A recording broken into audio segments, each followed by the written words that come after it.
ओम शांति। 14 जनवरी 1985 की अव्यक्त वाणी का टॉपिक है शुभ चिंतक बनने का आधार, स्वचिंतन और शुभ चिंतन। शुभ चिंतक बनने का आधार है स्वचिंतन और शुभ चिंतन। सदा सर्व के शुभ चिंतक अव्यक्त बाप दादा बोले, आज बाप दादा चारों ओर के विशेष बच्चों को देख रहे हैं। कौन से विशेष बच्चे हैं जो सदा स्वचिंतन शुभ चिंतन में रहने के कारण सर्व के शुभ चिंतक हैं। जो सदा शुभ चिंतन में रहता है वह स्वतः ही शुभ चिंतक बन जाता है। शुभ चिंतन का आधार है शुभ चिंतक बनने का। पहला कदम है स्वचिंतन। स्वचिंतन अर्थात जो बाप दादा ने मैं कौन की पहेली बताई है उसको सदा स्मृति में रखना। जैसे बाप और दादा जो है जैसा है वैसा उसको जानना ही यथार्थ जानना है और दोनों को जानना ही जानना है। ऐसे स्व को भी जो हूँ जैसा हूँ अर्थात जो आदि अनादि श्रेष्ठ स्वरूप हूँ उस रूप से अपने आप को जानना और उसी स्वचिंतन में रहना, इसको कहा जाता है स्वचिंतन। मैं कमज़ोर हूँ, पुरुषार्थी हूँ, लेकिन सफलता स्वरूप नहीं हूँ, माया जीत नहीं हूँ, यह सोचना स्वचिंतन नहीं। क्योंकि संगम युगी पुरुषोत्तम ब्राह्मण आत्मा अर्थात शक्तिशाली आत्मा, यह कमजोरी व पुरुषार्थहीन व ढीला पुरुषार्थ देह अभिमान की रचना है। स्व अर्थात आत्माभिमानी, इस स्थिति में यह कमजोरी की बातें आ नहीं सकती, तो यह देह अभिमान की रचना का चिंतन करना यह भी स्वचिंतन नहीं।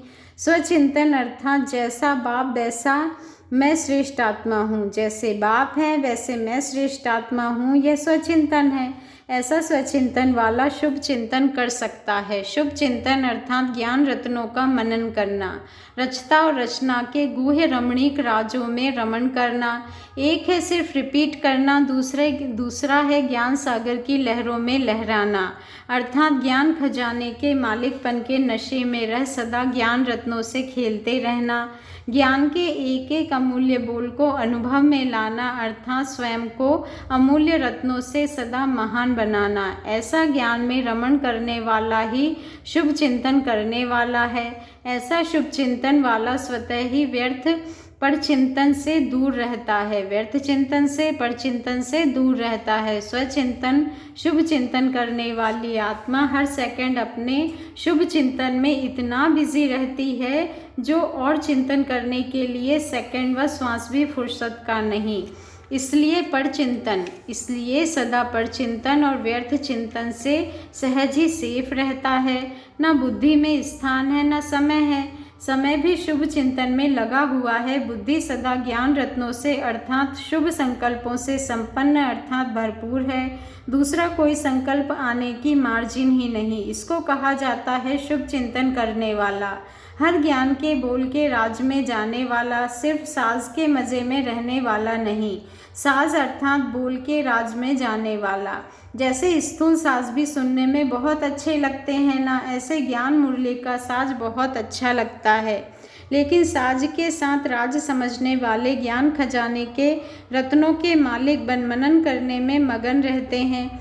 मगन स्थिति वाले के आगे कोई विघ्न आ नहीं सकता। ऐसा शुभ चिंतन करने वाले स्वतः ही सर्व के संपर्क में शुभ चिंतक बन जाता है। स्वचिंतन फिर शुभ चिंतन, ऐसी आत्माएं शुभ चिंतक बन जाती है क्योंकि जो स्वयं दिन रात शुभ चिंतन में रहते वह औरों के प्रति कभी भी न अशुभ सोचते न अशुभ देखते। उनका निजी संस्कार व स्वभाव शुभ होने के कारण वृत्ति दृष्टि सर्व में शुभ देखने और सोचने की स्वतः ही आदत बन जाती है। इसलिए हर एक के प्रति शुभ चिंतक रहता है। किसी भी आत्मा का कमज़ोर संस्कार देखते हुए भी उस आत्मा के प्रति अशुभ व व्यर्थ नहीं सोचेंगे कि यह तो ऐसा ही है, लेकिन ऐसी कमज़ोर आत्मा को सदा उमंग उल्लास के पंख दे शक्तिशाली बनाए ऊंचा उड़ाएंगे। सदा उस आत्मा के प्रति शुभ भावना शुभ कामना द्वारा सहयोगी बनेंगे। शुभ चिंतक अर्थात ना उम्मीदवार को उम्मीदवार बनाने वाले, शुभ चिंतन के खजाने से कमज़ोर को भी भरपूर कर आगे बढ़ाएगा। यह नहीं सोचेगा इसमें तो ज्ञान है ही नहीं,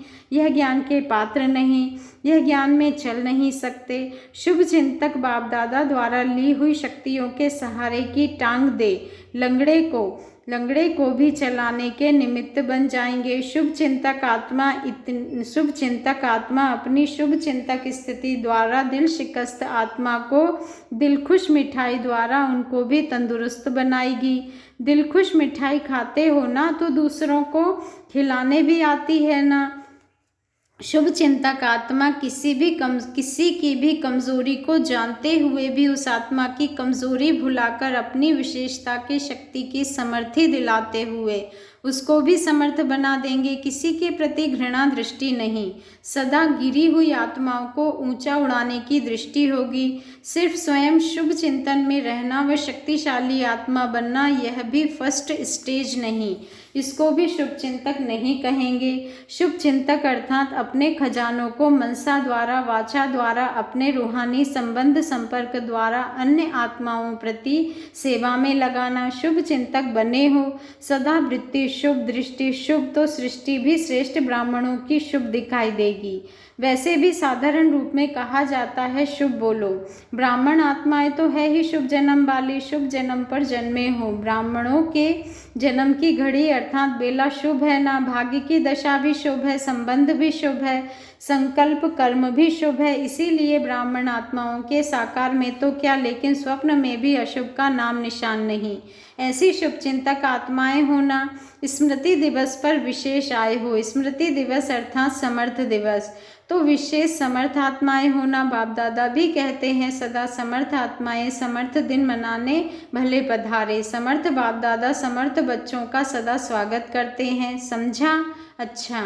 सदा स्वचिंतन के रूहानी नशे में रहने वाले, शुभ चिंतन के खजाने से संपन्न रहने वाले, शुभ चिंतक बन सर्व आत्माओं को उड़कर उड़ाने वाले, सदा बाप समान दाता वरदाता बन सभी को शक्तिशाली बनाने वाले, ऐसे समर्थ समान बच्चों को बाप दादा का याद प्यार और नमस्ते। और हम रूहानी बच्चों का रूहानी बाप दादा को दिल से याद प्यार, गुड मॉर्निंग और नमस्ते। शुक्रिया बाबा, शुक्रिया। पार्टियों के साथ माताओं के ग्रुप से मुलाकात। इसमें फर्स्ट पॉइंट है, माताएं सदा अपना श्रेष्ठ भाग्य देख हर्षित रहती हो ना। चरणों की दासी से सिर के ताज बन गई, यह खुशी सदा रहती है। कभी खुशी का खजाना चोरी तो नहीं हो जाता। माया चोरी करने में होशियार है। अगर सदा बहादुर हैं, होशियार हैं तो माया कुछ नहीं कर सकती और ही दासी बन जाएगी, दुश्मन सेवाधारी बन जाएगी। तो ऐसे माया जीत हो, याद बाबा कहते हैं बाप की याद है, ऐसे माया जीत हो बाप की याद है अर्थात सदा संग में रहने वाले हैं। रूहानी रंग लगा हुआ है, बाप का संग नहीं तो रूहानी रंग नहीं, तो सभी बाप के संग के रंग में रंगे हुए। नष्टो मोहा हो या थोड़ा थोड़ा मोह है, बच्चों में नहीं होगा लेकिन पोत्रों धोत्रों में होगा। बच्चों की सेवा पूरी हुई, दूसरों की सेवा शुरू हुई, कम नहीं होती, एक के पीछे एक लाइन लग जाती है। तो इससे बंधन मुक्त हो। माताओं की कितनी श्रेष्ठ प्राप्ति हो गई, जो बिल्कुल हाथ खाली बन गई थी वह अभी मालामाल हो गई, सब कुछ गवाया, अभी फिर से बाप द्वारा सर्व खजाने प्राप्त कर लिए। तो माताएं क्या से क्या बन गई, चार दीवारों में रहने वाली विश्व का मालिक बन गई। यह नशा रहता है ना कि बाप ने हमको अपना बनाया, तो कितना भाग्य है। भगवान आकर अपना बनाए, ऐसा श्रेष्ठ भाग्य तो कभी नहीं हो सकता। तो अपने भाग्य को देख सदा खुश रहती हो ना, कभी यह खजाना माया चोरी ना करे। सेकंड पॉइंट है, सभी पुण्य आत्माएं बने हो, सबसे बड़ा पुण्य है दूसरे को शक्ति देना। बाबा ने कहा सबसे बड़ा पुण्य है दूसरों को शक्ति देना। तो सदा सर्व आत्माओं के प्रति पुण्य आत्मा अर्थात अपने मिले हुए खजानों के महादानी बनो। ऐसे दान करने वाले जितना दूसरों को देते हैं उतना पदम गुणा बढ़ता है। तो यह देना अर्थात लेना हो जाता है, ऐसे उमंग रहता है। इस उमंग का प्रैक्टिकल स्वरूप है सेवा में सदा आगे बढ़ते रहो। जितना भी तन मन धन सेवा में लगाते उतना वर्तमान भी महादानी पुण्य आत्मा बनते और भविष्य भी सदा काल का जमा करते। यह भी ड्रामा में भाग्य है, जो चांस मिलता है अपना सब कुछ जमा करने का, तो यह गोल्डन चांस लेने वाले होना। सोचकर किया तो सिल्वर चांस, फराक दिल होकर किया तो गोल्डन चांस। तो सब नंबर 1 चांसलर बनो। अच्छा, ओम शांति। शुक्रिया बाबा, शुक्रिया।